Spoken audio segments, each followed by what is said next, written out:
AP DSC 2025 సంబంధించి certificates ఏమేమి certificates కావాలి అంటే రిక్వైర్డ్ డాక్యుమెంట్స్ అంటాం. సో ఈ రిక్వైర్డ్ డాక్యుమెంట్స్ ఏమేమి కావాలన్నది కూడా ఈ వీడియోలో అయితే మనం చూద్దాం.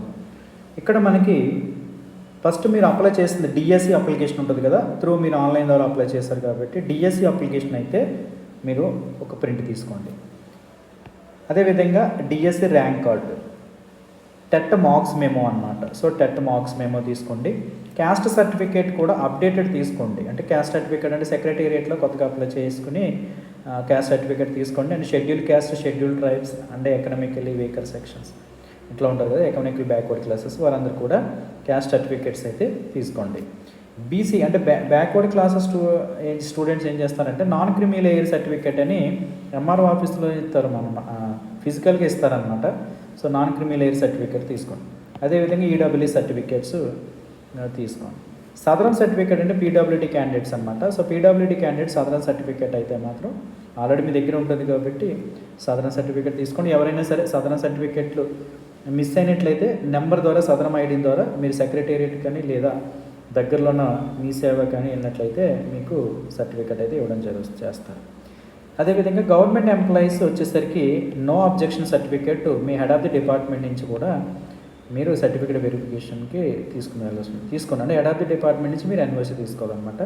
సో ఆ సర్టిఫికేట్ వెరిఫికేషన్ టైంలో మీరు పట్టుకెళ్ళవలసి ఉంటుంది. స్టడీ సర్టిఫికేట్ 4th నుంచి 10th వరకు స్టడీ సర్టిఫికేట్స్ ఉండాలి.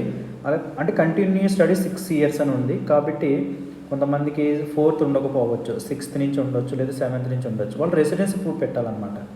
సో రెసిడెన్స్ ప్రూఫ్ సర్టిఫికేట్ కింద అడుగుతారు, అది కూడా మీరు చూపించవచ్చు. అట్లా విధంగా ఇంటర్మీడియట్ నుంచి డిగ్రీ కూడా ఉంటుంది కాబట్టి మీరు ఆ స్టడీ సర్టిఫికేట్ కూడా చూపించవచ్చు అనమాట. అదేవిధంగా ఎస్ఎస్సి మార్క్స్ మెమో తీసుకోవాలి.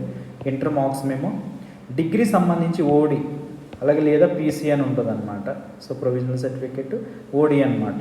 సో ఓడి అంటే మనకి ఒరిజినల్ డిగ్రీ కూడా మీరు తీసుకోవచ్చు. అలాగే డిఎడ్ చేసిన వాళ్ళు పీసీ, బిఎడ్ చేసిన వాళ్ళు పీసీ ఉండాలి. నెక్స్ట్ ఆధార్ కార్డు, తప్పనిసరిగా ఆధార్ కార్డు పట్టుకుని వెళ్ళాలి అడ్రస్ ప్రూఫ్కి. ఫొటోస్ వచ్చేసరికి ఒక 10 ఫొటోస్ పెట్టి పట్టుకెళ్ళండి, 10 ఫోటోలు. అదేవిధంగా స్పోర్ట్స్ రిజర్వేషన్ ఉన్నవాళ్ళు స్పోర్ట్స్ రిలేటెడ్గా, ఎక్స్ సర్వీస్ మ్యాన్ ఉన్నవాళ్ళం ఎక్స్ సర్వీస్ మ్యాన్గా, అట్లాగా స్పెషల్ రిజర్వేషన్ ఉన్న వాళ్ళు అందరూ కూడా స్పెషల్ డాక్యుమెంట్స్ మీకు రిలేటెడ్గా.